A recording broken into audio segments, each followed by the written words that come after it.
Welcome to an episode Chad Sports Talk. Welcome to Week 12, 2025-26 college football season.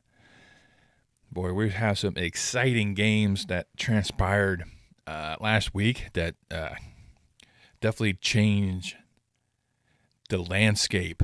So we'll go over Week 11, very quick and simple. I'm not going to take too long on that one. Also, showcase the new CFP poll, as well as pull up the new my new PowerPoint index poll before dive into Week 12. All right, Week 11, I had 12 games on the docket that would transpire, and I did poorly. I don't know. It seems to be every so often I get one of these bad weeks. I had one of these, looking over my side notes over here, Week 4, same amount. And I'm going like 5 and 7. Everywhere I turned, it was just like another bad game that I couldn't quite put my fingers around why certain things went the way they did. I don't know, maybe because I'm doing a lot more group games now because there's a lot more emphasis there, and that kind of played into the factor. So I'll just kind of go over some of the games that I lost. Okay, which pretty much is vast majority of what I did. Oregon, Iowa, I did pick Iowa to win. It was a good matchup.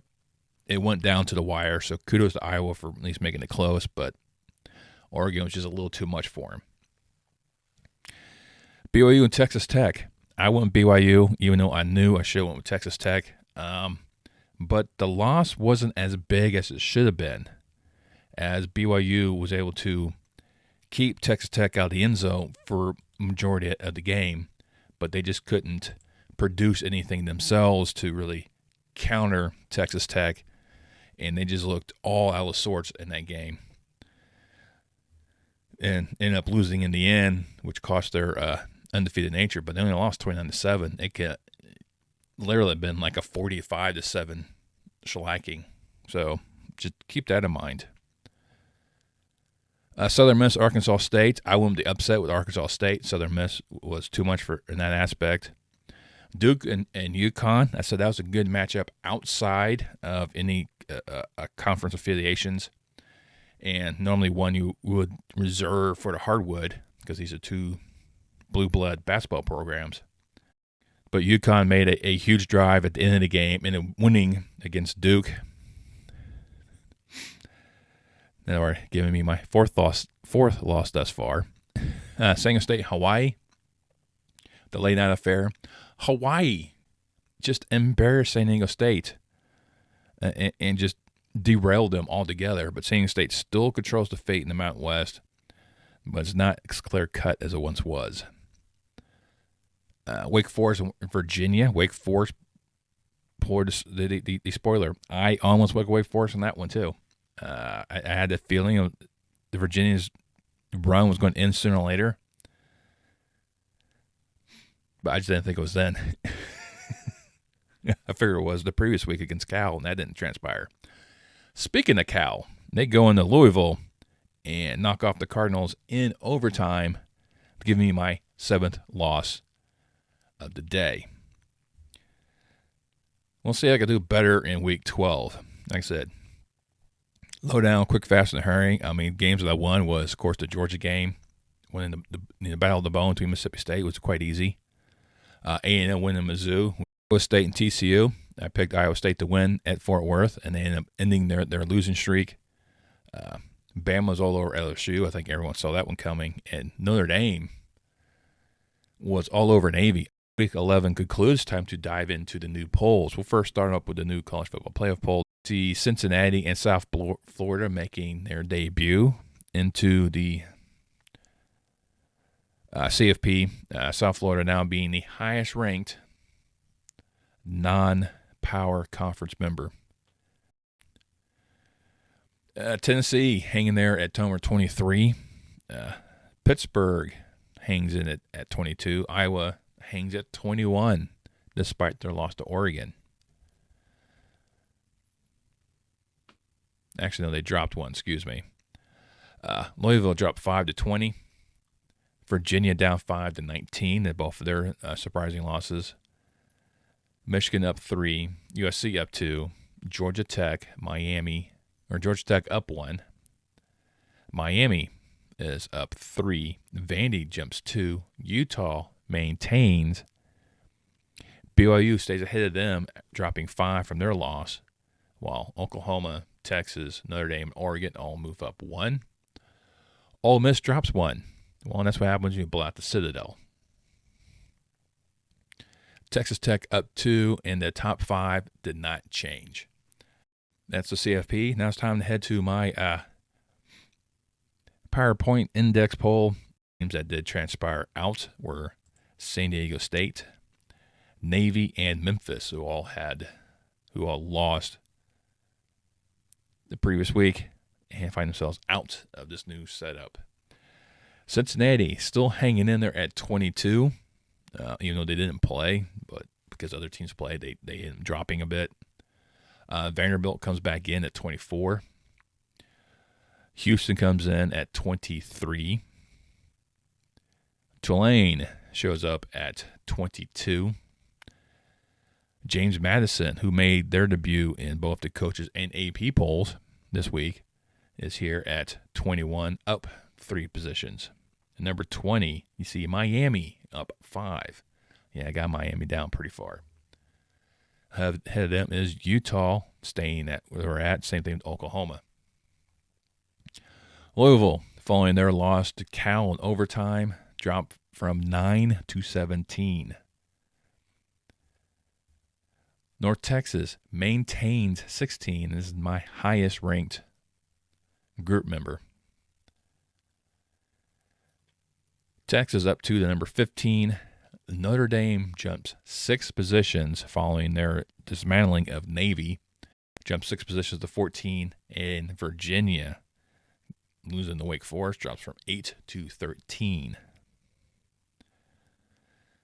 You'll see Michigan up 1 to number 12. USC jumps 3 to 14. Georgia Tech up 1 to 10. Oregon moves up 3 to number 9. Of course, being Iowa really helps them out. Ole Miss, like I said, taking on Citadel. They dropped in this poll as well. They're going from 6 to 8. Tech jumps 3 to number 10. BYU only drops 2 to number 6. Georgia goes up 2 to from 7 to 5. Alabama up 1 to number 4. So very similar to everyone else, but my top 3 differ from everyone else, but hasn't changed. Indiana, Ohio State, and A&M. Where to go? Those are the polls. Those are some reactions. I know mine's a little skewed. Mine seems to get a little bit more love for the group, but that's just how the formula works. Now it's time to dive into Week 12. I have 12 games for you once again. There was a slew of games I considered. Once again, every team must have a winning record, so I had to find ways to eliminate a few games to kind of make things interesting. A lot of these do have some key aspects in terms of playoff positioning, conference standings, to find out who's going to make their conference championship. So things to kind of look at. And the first one, the docket, a pretty big one. Number 9, Notre Dame, 7-2, heads into 22nd ranked Pittsburgh, who's also 7-2 in a huge matchup between ranked opponents in the college football playoff poll. And as we've seen in the past few games, Pittsburgh has put up some fabulous numbers. And their offense is a buzzsaw right now. I mean, they struggled against Florida State way back on October 11th, only winning by 3. But every other game they've played, they've definitely won by double digits. Then you looked at Notre Dame and see how they played recently. I mean, manhandled Boise State. Didn't score much, but didn't have to. Outgunned USC. Struggled against BC offensively, but defensively they were key. Navy, they showed no slowing down against the midshipmen. And Carr has really stepped into the role of quarterback there at Notre Dame. You saw his earlier struggles the first couple weeks. He's definitely found his rhythm in this offense. Having a dual-headed running back attack really helps you out. Carr has over 2,200 yards passing, 19 touchdowns, 4 picks. Love, the primary running back, with over 980 yards and 13 touchdowns. Henschel for Pitt, over 1,500 yards, 12 touchdowns, 5 picks. Turner comes in the backfield, almost at 400 yards, 6 touchdowns. Definitely a balanced attack all around, and it's going to be a heck of a game there in Pittsburgh. It could spell doom for the Irish if they lose this game. They'll probably be out of consideration for the playoffs.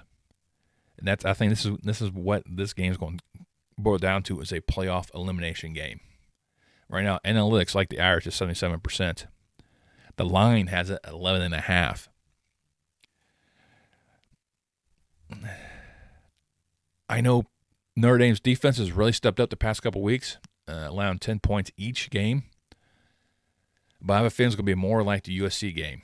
I think it's going to be very, very close. I think it's going to be like a 10-point affair. So I'm halfway tempted to take Pittsburgh on the points, much like I said last week with Navy. So take it for a grain of salt. But I do think this Pittsburgh should make it a little closer, because you see what they've done with themselves and how they've been putting up the points these past 5 weeks. And the lowest they got is 30. I'm taking Notre Dame for the win, but it should be no more than 10, I think. Next time, head to the Big Ten. We headed to Northwestern's 5-4, battling 18th ranked Michigan comes into town 7-2. And I think some implications for the Big Ten title game, even though right now everything points to Ohio State and Indiana. But if Michigan wins out, remember, their last game of the season is against Ohio State. And like USC and Oregon both also falter. That gives Michigan the spot in any to take on the Hoosiers if the Hoosiers win out. So a lot of things are playing into this. So Michigan's looking at this game trying to, corner Ohio State as much best as they can, especially since they've had their number the past couple seasons. But you see Michigan's kind of struggled here and there. I mean, they had that big loss in USC, so that's a factor they got to worry about. They struggled against Purdue, but Purdue is definitely one of these wily teams that just can't get out of their own way. Because I've covered them a couple times already this season, and they always seem to put up points, but they just never seem to quite too many times find themselves on the opposite end of the point spread. And for Northwestern, they've lost a couple in a row, some close ones. I mean, that huge win in Happy Valley has really, really helped them out. Of course, that's, into the Franklin area. But for Wildcats, Stone leading pass score over 1,500 yards, 11 TDs, 9 picks. Definitely has to clean that up, and that's something that Michigan's defense is going to hone in on. Malafe comes out of that backfield, 720-plus, 8 touchdowns. So he's going to be the impetus of this offense for the Wolverines. Underwood, 600 yards plus, 7 touchdowns, 3 picks. Haynes, over 850 yards, 10 touchdowns coming in that backfield. Both these teams are very run-centric type of offenses. They'll look at trying to dominate that way and have their defenses find ways. And for the Wolverines, more is going to be that huge factor. That Northwestern offensive line is going to have a hard time getting in there because he's that edge rusher. He has 8.5 sacks. So definitely something that you have to really contain. Right now, Michigan's analytically favorite, 79%. The line has it at 10.5. I really see no issues with neither one of these. I think Michigan's going to have a field day with Northwestern, but end up winning comfortably to keep their pace of the top teams in the Big Ten. Let's head to the American, and we'll head to Annapolis, where the 7-2 Navy Midshipmen now lost 2 in a row, take on the South Florida Bulls, who are 24th ranked, 7-2. Huge implications in the American. These are, five teams are all battling right now for the American. All have one loss in conference play. And Navy being the slight hedge has a slight edge over everyone because they're 5-1 conference. Everyone else is 4-1. But that loss to North Texas already puts North Texas ahead of them. But South Florida has to win over North Texas. It's a convoluted mess right now. If you look everywhere in this conference, someone has a win over someone, and it's just have fun sorting this out later on. But someone needs to take this win, take that next step, and put themselves on top of that. And South Florida has had some bad issues. I mean, that game against Memphis really hurt them, but that big win in North Texas really helped them out. For the Bulls, Browns has over 2,200 yards, 19 touchdowns, 6 picks. He also is a leading rusher, 705 yards and 9 touchdowns. Much like Navy, their main player is Horvath, who was unable to play last week because of an injury. He has a total of 20 touchdowns combined, being more of a run-centric because the type of offense Syracuse Academies normally run, the wishbone. So try to look at it this way, but right now Navy is starting to take on water and starting to sink below the water line. So they got to find ways to hurry up and pump out the water from their sinking ship. I don't know what's going to have that with South Florida. Right now, their end of the season schedule is a conundrum for them. Analytics like South Florida 82%. The line has it at 9.5. I don't see any issues with this either. I think South Florida is going to be too much for Navy. They're going to end up winning, maintaining their position in the CFP poll. So to the Big 12, and we head to Cincinnati with the 25th ranked Bearcats take on the 6-3 Arizona Wildcats. Arizona is a team that I've had so many troubles with during this season of picking and figuring out if they're going to show up and actually do something. Sometimes they are, sometimes they're not. I've picked them correctly in a lot of games. I've picked them incorrectly in some. Like the game against BYU, I had them winning against BYU, but I'm losing in double overtime. I had them winning against Houston, and I'm losing that game. Arizona's always seemed to be a team that I had trouble trying to pick. Cincinnati, the first of the month, got obliterated by Utah, which I picked. But they've been doing extremely well with all the other games, especially that huge win at Iowa State that really sparked the Cyclones' 4-game losing streak and Iowa State's projection up into the polls. And Sorsby is a leading passer for the Bearcats, over 2,000 yards, 21 touchdowns, 2 picks. Walker comes out backfield, 530 plus, 4 touchdowns. Fafita for the Wildcats, 2,200 yards, 23 TDs of 4 picks. Very similar quarterbacks. My D comes out of backfield, 590 plus, and 2 touchdowns. These offenses are very similar, and it's going to come down to, who makes the less mistakes, who doesn't shoot themselves in the foot, basically, turnovers. Whoever wins that turnover battle, of course, that's normally the case for most games. But right now, analytics like Cincinnati at 68%. The line is a little more thin at 5.5. I think the Bearcats need this win to get back into relevancy, because that one loss in the Big 12 has them sniffing the top 2 teams right now. Trying to see if they can find a way. Hopefully someone will lose, and that way they can sneak in. So they have that aspect for them. Arizona has no plans in the Big 12. They're going bowling for sure, but I like Cincinnati to win in this matchup as well. Now, time to head over to the Crimson Tide territory of Alabama, number 4 known country. They'll take on the 11th-ranked Sooners. We're just on the outside of that college football seeding process, having a huge showdown in the SEC play.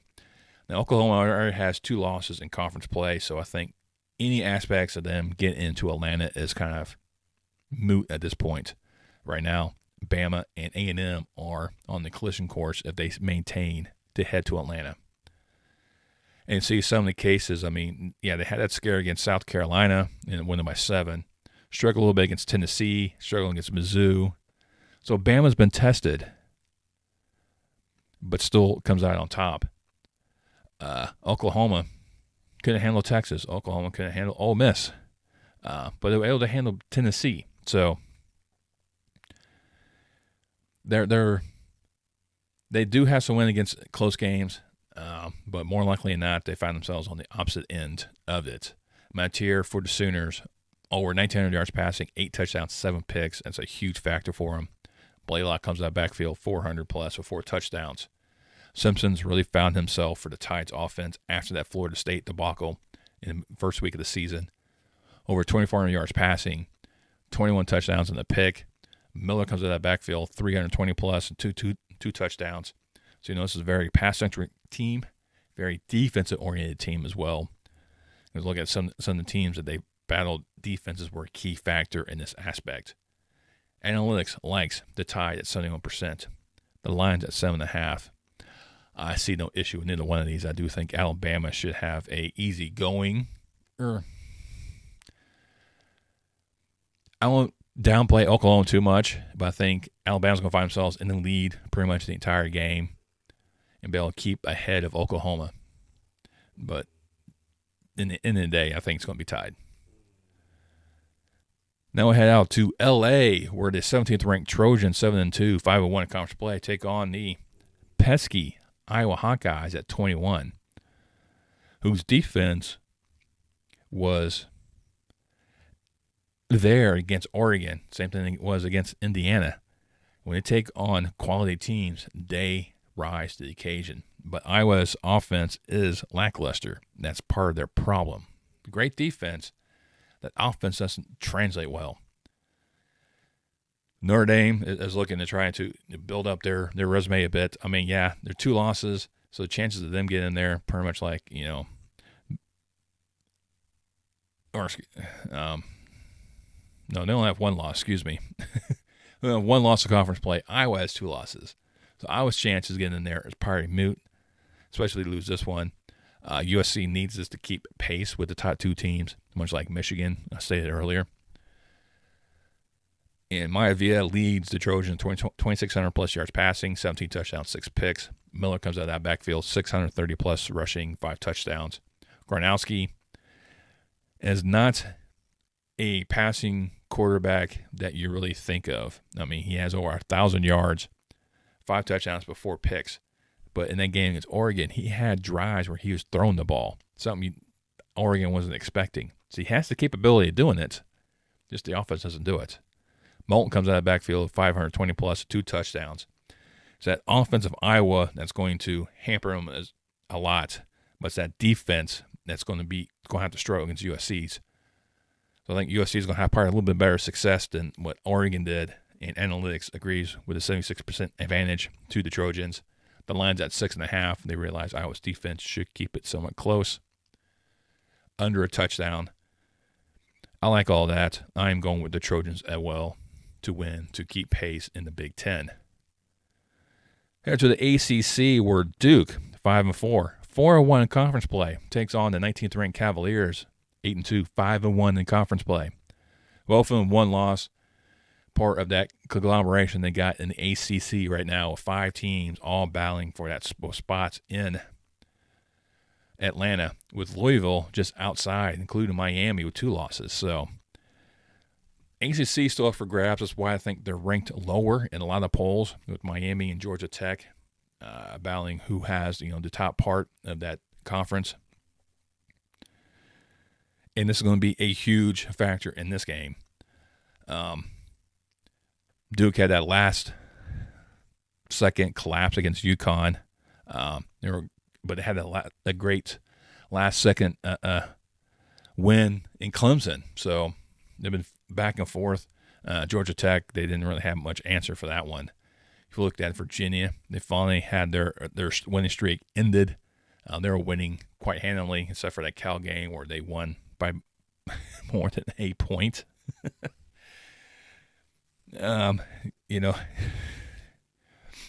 Get credit for Virginia. They were finding ways to win in close games, overtime games. I mean, it was continuously just winning in overtime or just barely winning. Cal, they actually finally did win by more than just, a field goal. But Wake just took the wins out of their sail for them. The Cavs are led by Morris, 2,000-plus yards passing, 12 touchdowns, 5 picks. Taylor comes on the backfield, 780-plus rushing, 11 touchdowns. He's had a more prominent role in this game. Menza for the Blue Devils, almost 2,800 yards passing, 24 touchdowns, 4 pick. Cavaliers secondary is going to have a hard time trying to stop that. And Shepard comes out of backfield, 650 plus, 7 touchdowns. So a very prominent offense that can be electric, but can also be contained by the right defense. And they proved that time and time again. But right now, analytics likes Duke at 60%. The line has Duke at 6.5.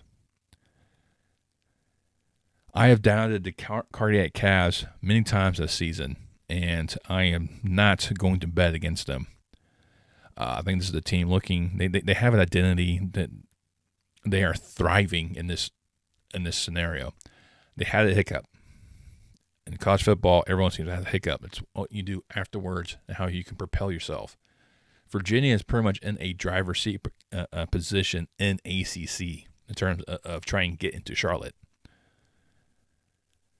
So I think they are going to end up sneaking past Duke to maintain their top status in conference.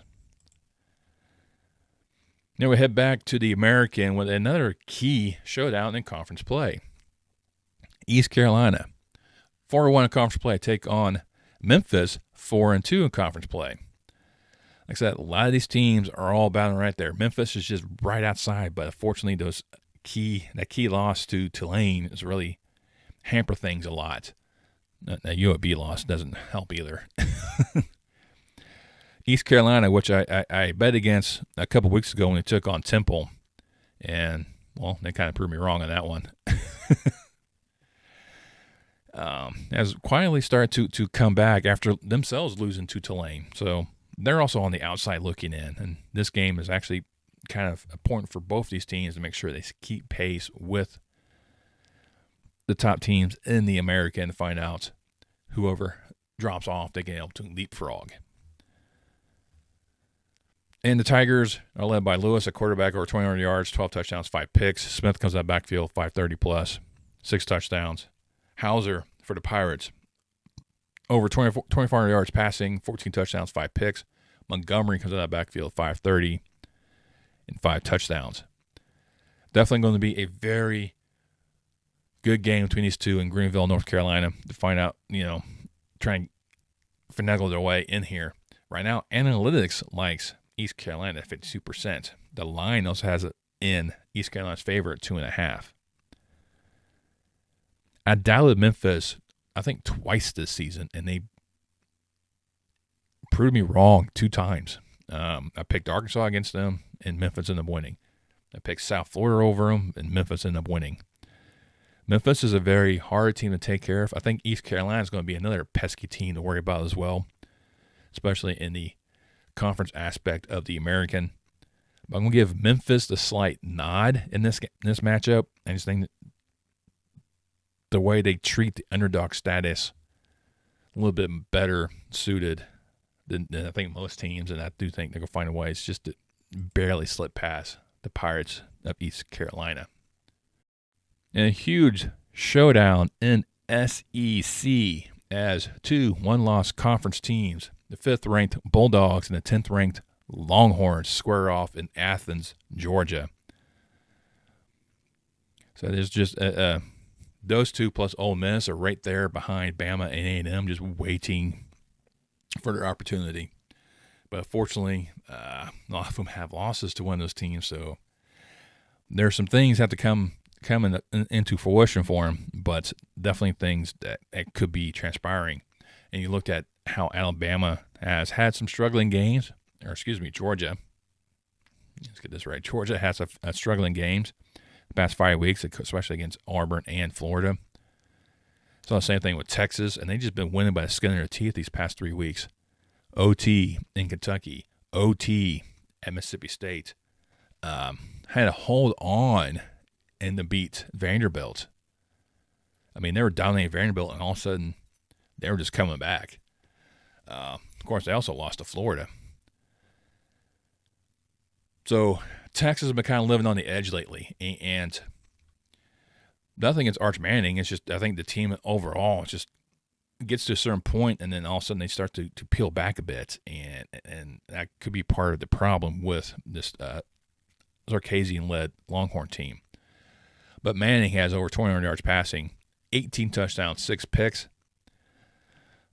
I mean, a 3-to-1 ratio, not bad in terms of quarterback. Weisner comes out of that backfield, 300 plus, 3 touchdowns. Get more in that running tech needs to be more emphasized. Stockton for the Bulldogs, over 2,000 yards, 15 touchdowns, 2 picks. Frazier comes out of that backfield, 575, 3 touchdowns. Definitely key aspects there. But one thing the Bulldogs will have to worry about is Simmons in that linebacker core for the Longhorns, because he comes back there and he has 8 sacks. So it's something that Georgia offensive line really has to count to try to do some specialty movements, new blocking schemes, shifting to counter Simmons. You may keep Frazier in the backfield a little bit more, provide a little extra protection for Stockton. Should give him the time to be able to pick apart the secondary of the Longhorns, and they have proven time and time again they are susceptible to pass plays. Analytics likes Georgia at 60.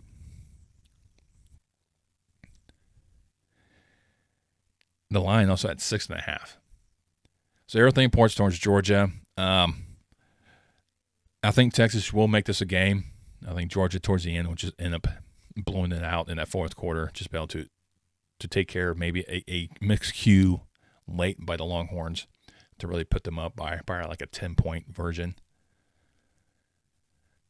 at the most. But I like Georgia to win in this showdown. Now we head to Conference USA. This is not a conference I really dive into much, nor are these two programs I really dive in a lot either. But both these teams are sitting on top of the conference. This could be the conference championship game. And it's between Jacksonville State and Kennesaw State. A few years ago, these teams were in the FCS.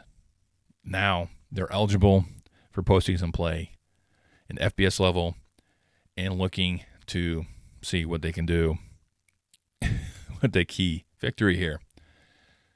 For Kennesaw State, yeah, they struggled against New Mexico State, but then kind of on top and been dominating ever since. I mean, Middle Tennessee was a little bit of a struggle for them way back at the end of August.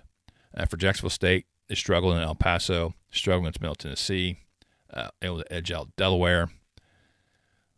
So they've had their own issues here and there. But like I said, both these teams sit on top with Western Kentucky and Missouri State right behind them. But Missouri State is ineligible because of their first year at the FBS level. So then kind of falls back to Liberty with the on the outside looking in type of aspect. The Owls are led by Odom coming out of backfield, 1,200 plus yards passing, 8 touchdowns, 3 picks. Bennett in that backfield, 460 plus, 2 touchdowns. For the Gamecocks, Krell, not a very flashy quarterback. 700 plus yards, 4 TDs, 3 picks. But it's that running back Cook that the Owls defense will have to try to contain as much as possible and force Jacksonville State to be a one-dimensional team and have Krell beat them, because Cook has over 1,100 yards rushing and 12 touchdowns. Good luck trying to stop that man. But Hill definitely has his work cut out for him. His rest of that Owls defense, he leads them with 6.5 sacks. So he's got to make sure he gets back there, try to stop Cook or disrupt Krell at any particular point in time, because Jacksonville State should know that they're going after Cook in that rushing attack. So they have to maybe use some play action a little bit more and really surprise the Owls defense. But right now, it is a very close margin. Analytics, 51% to Jacksonville State. The line's at 1.5. They see it as well. I think it's going to be a close matchup for those in Conference USA play. That should highlight this conference for this year. It could be, you can see these two going at it again for the Conference USA championship, but I like Kennesaw State to edge out Jacksonville State. Then we'll head out to Provo, Utah, as the BYU Cougars, 12th ranked, coming off their loss in Lubbock, will play host to TCU, 6-3. TCU doesn't really have any implications in the playoffs or in the Big 12 race. All they can do is play spoiler, and playing spoiler to BYU will be huge. But we've seen that TCU has been kind of struggling a bit here and there. I mean, that loss to Kansas State. I mean, last week they lost to Iowa State, which I called that they would lose that game. West Virginia, they had struggling against them, but ended up winning in the end. Same thing with Baylor. And you've seen how, BYU has overcome some controversy, especially against Utah. Very potent offense. They were edged them out. Arizona avoided that upset bid, but they just couldn't handle Texas Tech at all. So Brockmeyer and the Cougars definitely got to find ways to get that offense back on track, which was pretty much inept against Texas Tech's defense. Brockmeyer's over 1,800 yards passing, 12 touchdowns, 4 picks. Marks that backfield, 820-plus yards and 5 touchdowns in rushing. Hoover for the Horned Frogs, almost 2,700 yards passing, 23 touchdowns, 8 picks. BYU's secondary is going to be tested. Barnes comes out of backfield, 440-plus and 3 touchdowns and rushing attack for the Frogs. Definitely things you got to worry about. Kelly has got for the Cougars defense, got to get back there a lot more often. He has 7 sacks so far this season. He's going to find ways to make sure he implements his will in that backfield and try to disrupt Hoover's timing to eliminate his effectiveness in his passing attack. Analytics likes BYU at 74%. The line's at 4.5. I think it's going to be close to that as well. I'm almost teetering on going TCU on the points, but I'll keep it as is. I do like I said, I like BYU to bounce back against TCU in this game. And we end things off in San Diego. But both these teams had lackluster performances last week, or last time they played. So things are kind of to transpire. Both teams are 4-1 in conference play, sitting on top of the conference with Hawaii and New Mexico, UNLV, Fresno State, Utah State, all lurking right there to try to take that leap of faith. But Hawaii last week, a goose egg down in the islands, 38-6. Back on the first, Boise State struggled against Fresno State at home and got embarrassed 30-7. So both these teams are licking their wounds, trying to reassert their dominance in this conference. Madsen for the Broncos, almost 2,000 yards passing, 15 touchdowns, 7 picks. Oh, a 2-to-1 ratio. Not a good thing. Ripley coming out of the backfield, 745 yards, 7 touchdowns. For the Aztecs, Denegal, over 1,500 yards passing, 8 touchdowns, 7 picks. Not good numbers on his part. And Sutton, almost 900 yards, coming out of the backfield, 8 touchdowns. So these teams are really running back-centric, but Boise State has a little extra flair with that passing attack. Defenses are pretty much identical. Like I said, looking at some of these past games, you see that Boise State has had great games against teams. I mean, that game against UNLV was one of those things that I went the opposite directions. But when Boise State cannot play, they don't play. South Florida, Notre Dame, Fresno State. Each one of those games, they failed. Their offense just completely shattered. They only scored like once. But San Diego State's got to reinvent themselves offensively to get back in that saddle again. It's been kind of going downhill after Nevada. They racked up 44 points, but they shut out Fresno State. Denied Wyoming, beat them 24-7. So they got to go back to that style, more dominant offense or defense, and then a steady offense to really help them out. But analytics right now likes Boise State 63%. The line, on the other hand, is with San Diego State. So pick your poison almost with this one, as both teams in their last game they played just fell apart. So transpiring with this, I do like San Diego State better in this head-to-head matchup. But this is one of these games that I think I'm going to end up losing at the end because whoever I pick, I think the other one's going to win. I really do. I think this is just how this interaction between these two is how they're going to be. Does that mean they're going to face off again in the Mountain West Championship? Who knows? There's still plenty to play. We could find Hawaii playing for the conference title. That would be, wild. I haven't seen Hawaii sit atop the conference since they had that undefeated season.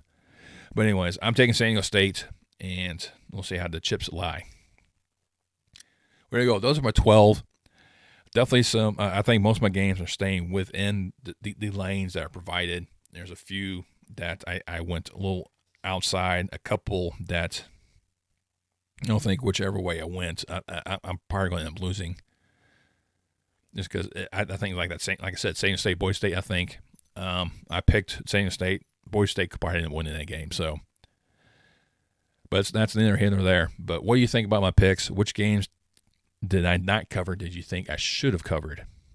Mix it up in the comments below. Let me know what you think. The more we interact, the better we boost the YouTube algorithm. Almighty YouTube algorithm we must pay homage to with undying love and dedication. And sure, frontal cortexes are overloaded with the complete ramblings of a psychotic old man talking about football or just random car videos. If you also like this video, go ahead and hit that thumbs up. If you want to further support this channel, the best way to do that is to subscribe. The best way to subscribe is hit that subscribe button, click that bell icon, turn on notifications. Next time I post any more content on my channel. And I'll see you next time on Chat Sports Talk.